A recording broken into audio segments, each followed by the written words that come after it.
In the spring of 1875, the people of Cottonwood Creek, Kansas, watched the Halloran widow do the slowest thing anyone had ever done on the open range. She began growing her fence. She did not buy it. She did not haul it. She planted it. Along the north line of the claim, on a low ridge her husband had broken with a plow that April, Ellen Halloran set out 2,000 Osage orange saplings, one every foot, in a shallow furrow that ran straight from the creek to the section corner. Each whip stood no higher than the top of her boot. 2,000 of them, green and bending in the wind, in ground where any other homesteader in the county would have strung a few rolls of smooth wire and been finished by noon. Daniel Halloran helped her set the first rows. He did not live to see the second. The winter after the planting, a sickness settled into his chest and would not be coughed loose, and by the thaw Ellen was a widow with a half-grown idea and no man left to tell her it was foolish. She had a daughter, Cora, 10 years old that spring, quick with her hands and slow to speak. She had a blue cattle dog named Nell who slept across the cabin door. And she had 160 acres of good corn ground with nothing but open sky between it and every hoof on the range. That was the trouble the fence was meant to answer, and it was a real trouble. On the open range the cattle walked where they pleased, and a trail herd moving north could cross a man's corn in a single night and leave him nothing to carry him to spring. A fence was the only argument that held out here, and a fence cost dear.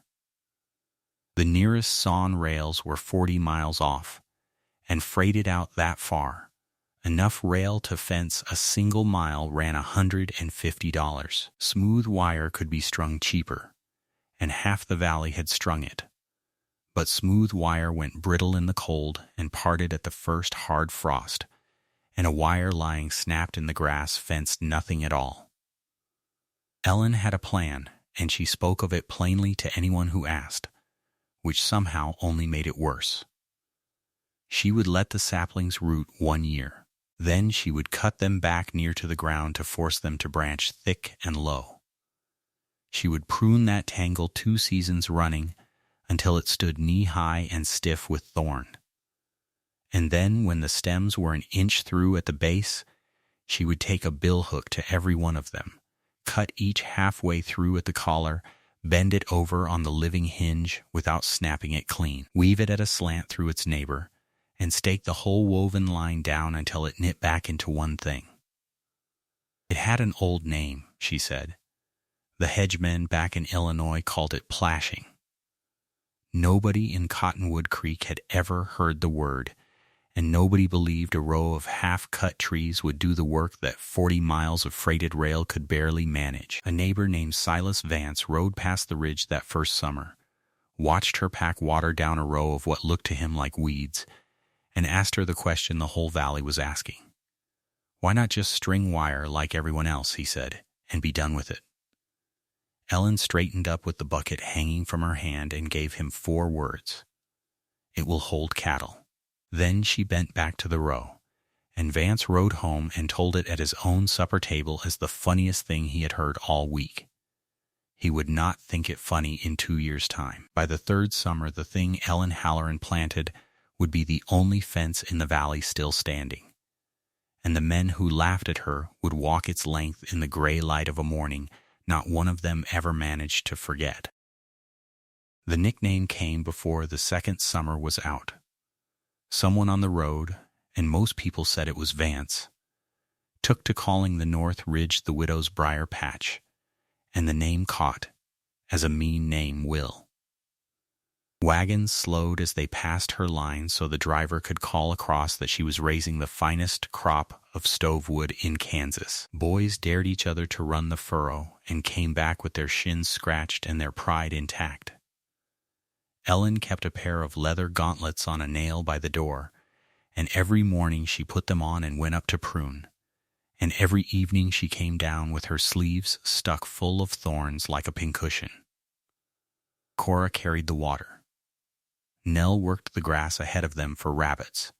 The corn on the South 40 came up tall and paid the taxes. And the Thorn line on the North Ridge came up slow and paid nothing anyone could see.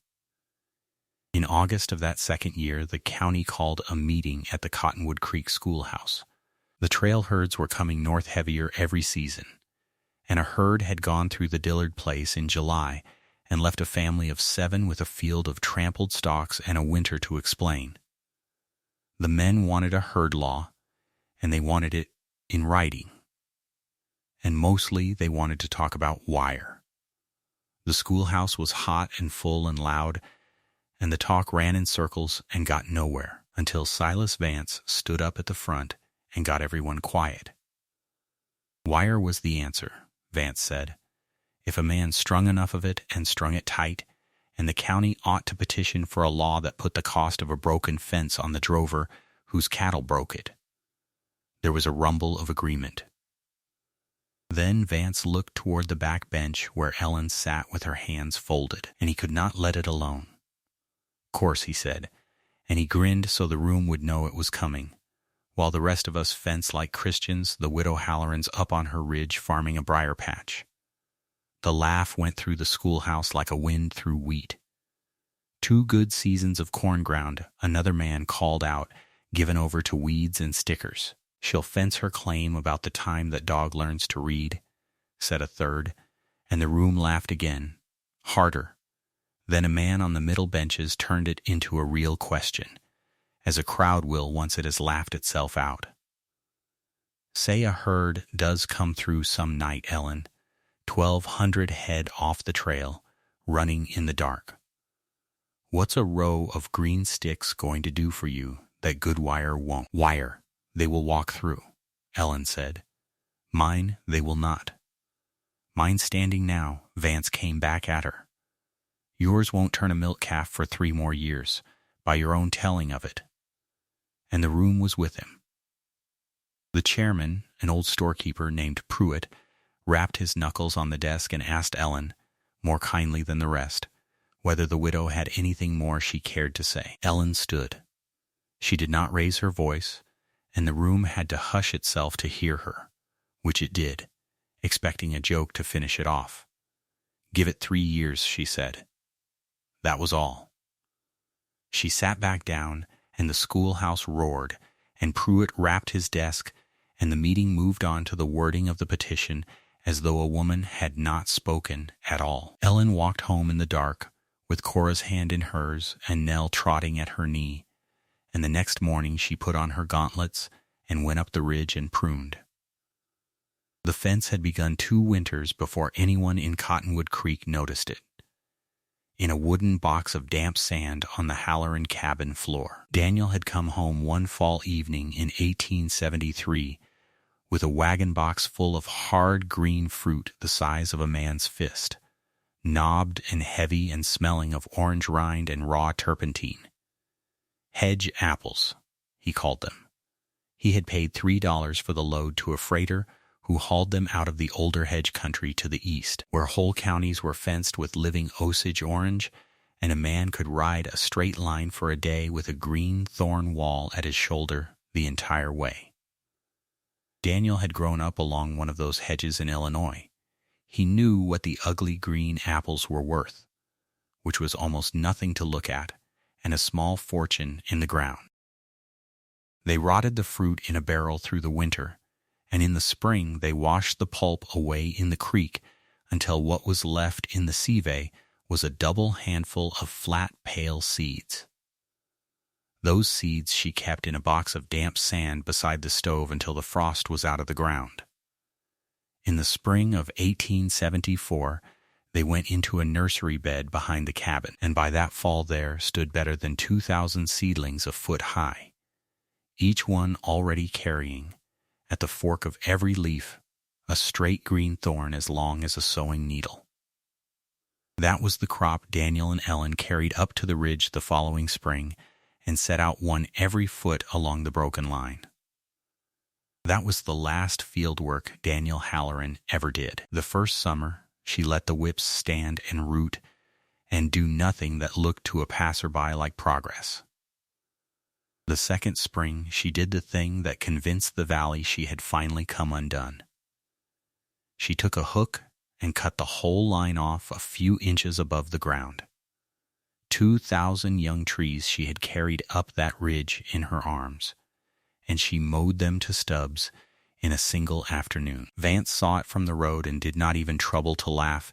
He shook his head as a man does passing a fresh grave.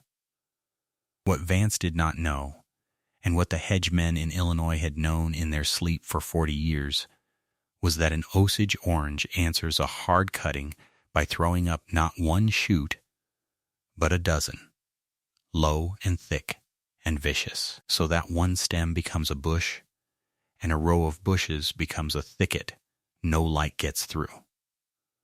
By July, the stubs had vanished under a waist-high snarl of new growth greener and thornier than before, and Ellen was down on her knees in the row with her gauntlets on, pruning the sides flat and square and letting the middle climb. She let Cora hold a cut piece of it one evening to feel for herself why it would matter. The wood was pale gold and so hard the girl could not mark it with her thumbnail, and it dried in the hand as heavy as bone. "It is heavy as a stone," Cora said, turning it over and over. "Heavier, once it cures," Ellen told her. "It will turn the edge of an axe. That is the why of the whole thing. That is what will still be standing the year the wire is all rust. Bois d'Arc. Daniel had named it once, Bowwood. The Osage had walked hundreds of miles to trade for staves of it, and a post split from it would stand in wet ground 50 years and turn the edge of an axe when a man finally came to grub it out. The thorns off that wood did not soften with age as a rose cane does. They cured hard as forged nails, until a green whip a body could bend between two fingers in May was hung, by the frost, with spikes that would drive clean through a boot sole. A steer could shoulder its way through smooth wire and lean a rail fence flat leaning to scratch. Nothing that could feel its own hide would set its chest against a standing wall of that. The laying began that third spring, and it was the part of the plan no one had ever believed she would reach. By then the thicket stood higher than Ellen's head and dense as a hedge in a picture book. But a hedge that tall was hollow along the bottom where the light could not feed it, and a determined calf could still worry through at the base. The old craft, the trick that turned a mere thicket into a stock barrier, was to lay it. On a cool morning in April she carried Daniel's billhook up to the first stem, and Cora and Nell came behind her to watch her do a thing the girl would still be describing when she was an old woman. Ellen chose a stem as thick as her wrist, bent it a little to find its spring, and then she cut it. Not through. She cut a good way better than halfway into the base, low at the collar, and stopped her blade while a living tongue of green wood and bark still held the top to the root. Then she laid the whole stem over on that hinge, down to about 60 degrees off the ground, pointed it along the run of the fence, and wove its thorned length in among the upright stems and the stakes she had driven at every yard. The cut did not kill it. The strip of bark left uncut carried sap enough that the laid stem leafed out that same summer and kept on growing, only now it grew sideways, lacing the whole row shut. She did the next stem the same way, and the next walking the line the length of April, until 2,000 separate trees had been half cut and folded and woven into one single continuous living wall, latticed tight from the ground to above the reach of a tall man's hand. Horse-high, bull-strong, and hog-tight, the old hedgemen said of a fence laid that way, and by the close of that third summer the widow's ridge had earned all three names at once. The hedge did a thing that third summer she had never planned for, and it was Cora who marked it first. The 2 rows of corn nearest the thorn wall stood greener and higher than the corn out in the open of the field, and they did not fire and curl in the dry August wind as the exposed rows did. The wall was breaking the wind. Where the hot prairie gusts had always come straight across the open ground and pulled the wet out of the leaves, now they struck the dense green face of the hedge and lifted and spilled over the top of it, and down in its lee the ground held its damp, and the corn drank easy.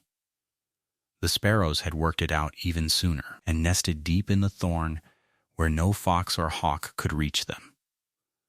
The ridge that had grown a fence had grown a windbreak and a bird roost besides, and still the men on the road counted it a waste of good ground. There was a morning that told her it would work, long before the night that told the valley. A neighbor's young steer had drifted up against the new-laid hedge one night and, finding grass poking through, had tried to push into it after the green. Ellen found the animal at dawn backed off a dozen feet, blowing and shaking its head, a bright bead of blood on its muzzle and 3 thorns broken off in the skin of its chest, and behind it the hedge stood without a stem out of place. She pulled the thorns and salved the cut and turned the steer back toward Vance's grass. She did not tell anyone, but she stood a while at the line afterward with her hand flat against the woven trunks, feeling how the whole wall gave and sprang back as one body when she leaned her weight on it, as no fence of dead wood or wire had ever pushed back against her in her life. The night that told the valley came in the middle of July, and it came as trouble usually comes on the plains, announced and unhurried and then all at once. A trail outfit pushing 1,200 longhorns north to the railhead had been held 3 days on the flats west of Cottonwood Creek, waiting on the river to drop enough to ford.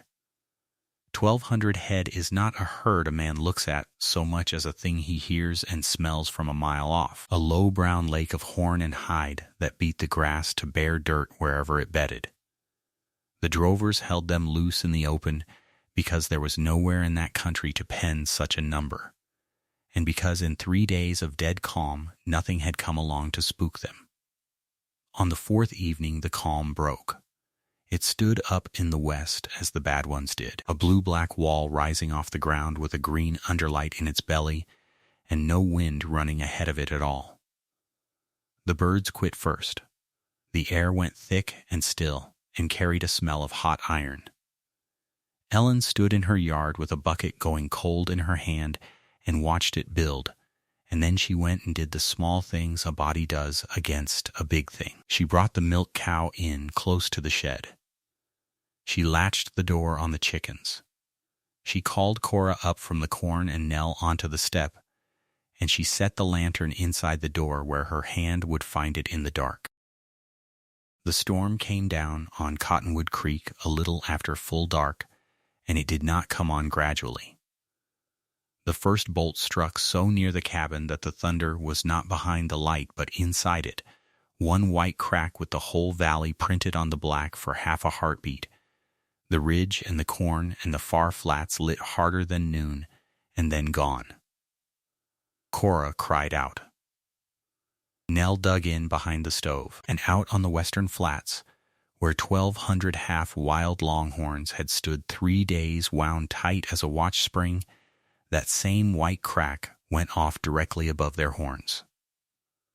What Ellen heard next she felt before she heard it, in the soles of her feet through the puncheon floor, a low roll that was not thunder, because it did not stop and did not fade. It came up out of the west, and it grew, and standing in the doorway with the rain driving in against her, she understood all at once what it was, that the whole held herd had come up off the ground as one animal and was running, and that it was running east, downhill, down the long open slope of the valley, straight at the settlement in the dark. There is no stopping such a thing and no outrunning it, and every soul in the bottom knew it in the same breath.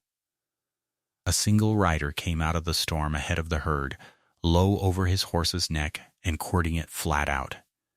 And as he tore past the foot of the ridge, he was screaming the only warning a drover has, the same 2 words over and over into the rain. Fence out.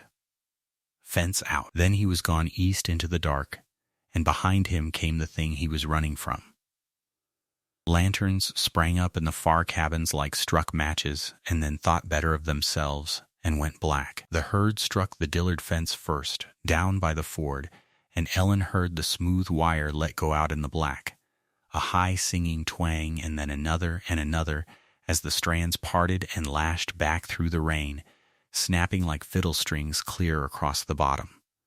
Then it took the corn. There was a sound a field of tall corn makes going down under hooves, a wet green threshing and tearing, and under it the deeper drum of the herd beating the ground to slop, and it went across the Dillard place and did not slow a step. At the Vance line the sound changed again.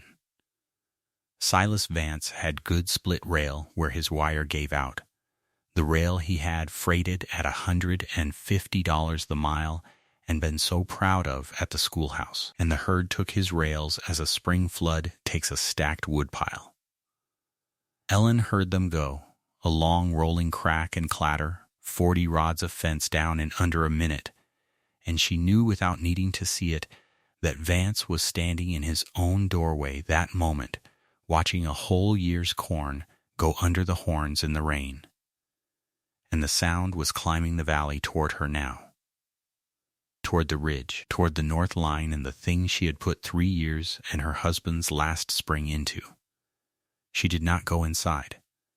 She took up the lantern and she walked up to her fence. Mama. Cora was at the cabin door behind her. Ellen turned her head once. Stay in, hold the dog. Then she faced the dark and the oncoming roar, with the lantern hissing and streaming in the rain. And she waited at the woven wall she had made with her own hands. They came out of the black all at once, a whole front of them, heads down and horns shining wet and eyes rolling white where the lantern caught them. More running animal than she had seen alive in one place in her life. And they came at the ridge at a dead run. Ellen did not step back. The lead steers hit her hedge and did not come through it. There was none of the crash a rail fence makes.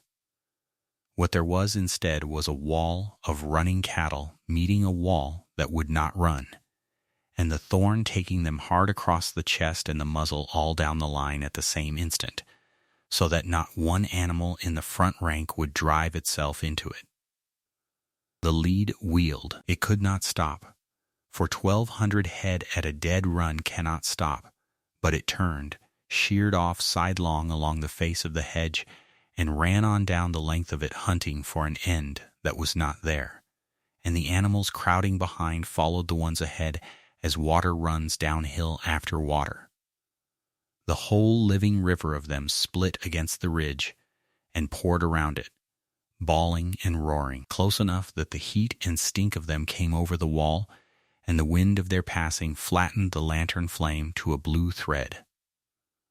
Ellen Halloran stood one short pace back from her own fence, with better than 1,000 head of panicked cattle thundering by on the far side of a wall of woven thorn.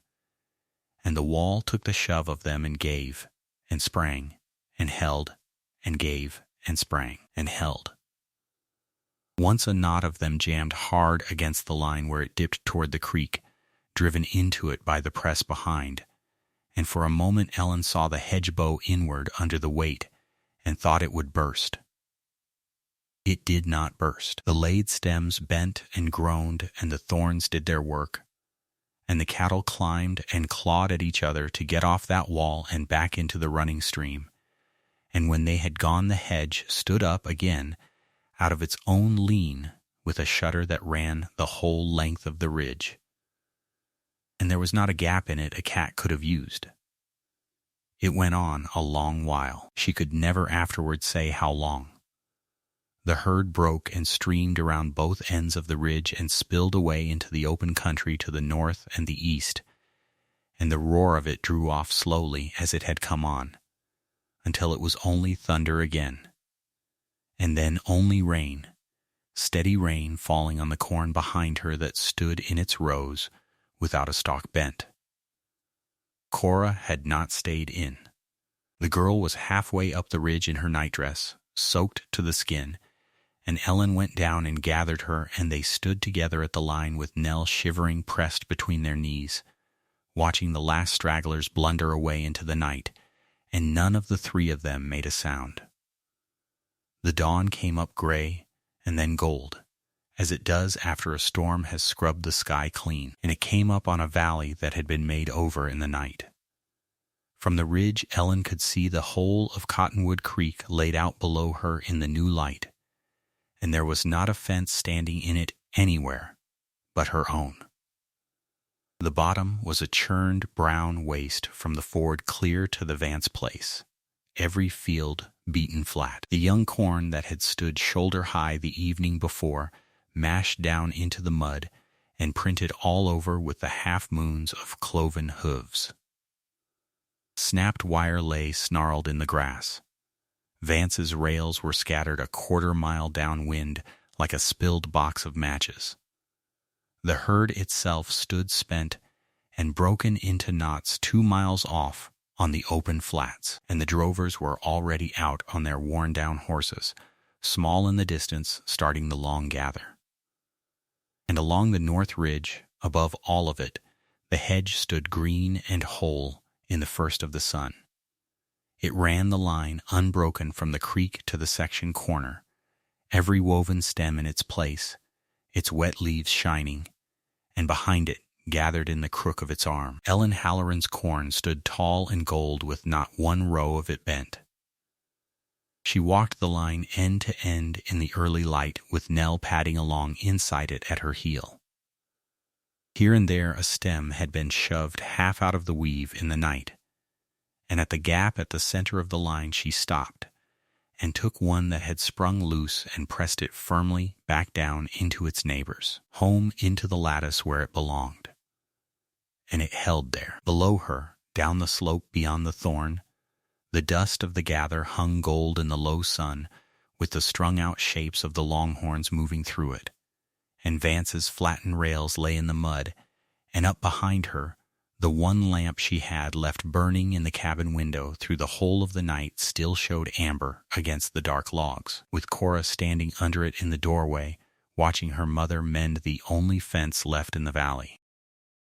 Cora came up and stood beside her at the gap, looking down at the brown ruin of the bottom and then back at their own standing corn. "It is only ours," the girl said. "It is all gone but ours." Ellen put a hand on her daughter's wet hair and did not answer, and the two of them watched the drovers moving small and slow through the dust below, gathering the scattered herd. The trail boss rode up the ridge before the sun had cleared the corn. He was a broad, gray, tired man named Cobb, and he had been in the saddle since the first bolt fell, and he had the face of a man working sums he did not care for. He drew rein below the hedge and took off his hat to her, which was more than most men in that valley had troubled to do in 3 years. "Ma'am," he said. His eye went down the green wall and the gold corn standing behind it, and Ellen watched him take in what he was looking at. "I put 1,200 head through this bottom last night, and I've a debt for every fence they broke and every field they crossed. I've spent the whole morning down there writing down what I owe." He lifted the tally in his hand.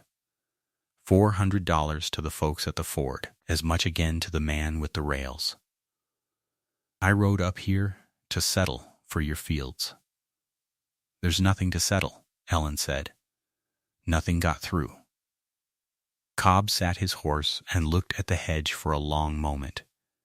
Then he stepped down out of the saddle, and he laid his gloved hand flat against the woven thorn as a man lays his hand on a thing he means to remember all his life, and he leaned his weight into it. The thorn took the push of him and gave it back, and not a stem in the line broke. He took his hand back and looked at the sap and the snapped-off thorn on his glove. 20 years I've trailed cattle," he said. "I never in my life saw a herd turn off a fence. What is this?" "Osage orange," she said. "Laid the old way. I'd buy a wagon of the seed off you before we pull out, if you'd sell it." He put his hat back on. There's 100 miles of trail behind me. I'd give a good deal to have fenced like that. The rest of the valley came up the ridge that morning in almost the same order it had laughed at her in the schoolhouse, only reversed, the ones who had lost the most coming first. The family from the ford came and stood at her line with their hats in their hands, looking at the standing corn, and could not think what to say to her. The smaller men came after. An old settler named Amos Poole, who had come west out of Indiana with nothing but a team and a memory, walked the length of the hedge slowly, touching the hinges where every stem had been half cut and bent and had healed over and gone on growing, and there were tears standing in the old man's eyes. "My father kept a hedge like this when I was a boy," Poole said, "to no one and to everyone. Laid it himself every spring. Horse high, bull strong, hog tight, he used to say. I have not set my eyes on one in 40 years. He turned to Ellen. "I did not think there was a soul left west of the river who knew how it was done." And late in the morning, when most of the valley was already up on the ridge, Silas Vance came. He came up the road on foot, because his horses had scattered north with the herd, and he walked up to the green wall that he himself had named, and he stood in front of it, with his hat in his 2 hands, and for a good while could not get a word out. He reached up and touched the woven trunks. He looked at the thorns, hard and cured and bright with rain. He looked at the gold corn standing safe and whole on the far side of them, and at last he said the only thing that was left to say, and he said it low, more to the fence than to the woman who had grown it. It held. He stood a moment longer. 3 years, he said. You stood up in that schoolhouse and told us 3 years. Ellen said nothing to that, and Vance turned his hat in his hands and went back down the ridge to see what could be salvaged of his own ground. Not one family in the valley brought in a crop that year but Ellen Halloran. What the herd had not trampled in the night, the long gather finished by noon, and it was plain by that same evening that the whole of Cottonwood Creek would go into the winter with its corn beaten into the mud, and nothing in the cribs. So the widow did the thing the valley would tell for longer afterward than it told even the night of the herd. She opened her fields. All through that fall, the families who had slowed their wagons to laugh at her ridge came up it instead with baskets and empty flour sacks, and she stood at her gate and let them carry away what they needed off the only standing corn in the county, the Vance children among them, and she never once named the schoolhouse to any of them. And when the hedge apples came ripe and heavy on the line that autumn, green and knobbed and big as a man's fist, the very same fruit Daniel had paid $3 a wagon load for out of the older country to the east, Ellen filled sacks with them, and set the sacks out along her gate. The word went round that any man who wanted a fence that would not rust in the wet, nor rot in the ground, nor snap in a hard frost, nor blow flat in a wind, was welcome to a sack of the seed and to the learning of how the thing was laid. They came for that as they had come for the corn. By the next spring there were furrows of young Osage orange going into the ground the whole valley over, a foot apart on plowed ridges. From the ford to the county line, every homesteader who had cursed his broken wire in July now setting out the slow green fence alongside it and waiting on it as Ellen had waited. And no one in Cottonwood Creek, that spring or in any spring after it, ever again called the North Ridge the widow's briar patch. They called it the Halloran hedge for a while, and then, when years enough had passed and enough of them had grown their own, they only called it the hedge, as a people name the thing that everybody has. Silas Vance strung new smooth wire over his broken line that season, because wire was quick, and he needed something standing before the next herd came north. He planted a row of thorn behind it all the same, for the fence his grandsons would keep. The wire he strung rusted through inside 10 years, and the new rails he split rotted in the wet ground as green rails always rot. But the hedge along the north ridge was still standing 50 years on, grown higher than a barn and thick through as the wall of a fort, greening every spring and hanging heavy with hard green apples every fall, turning the weather and the years as it had once turned the herd that night. And that, in the end, was the part the people of Cottonwood Creek kept. Not the laughter in the schoolhouse, not even the night the herd came down the valley. What they kept, and what they told the grandchildren they walked along its shade, was that the one fence that ever truly lasted in that hard country was the one a widow had grown alive.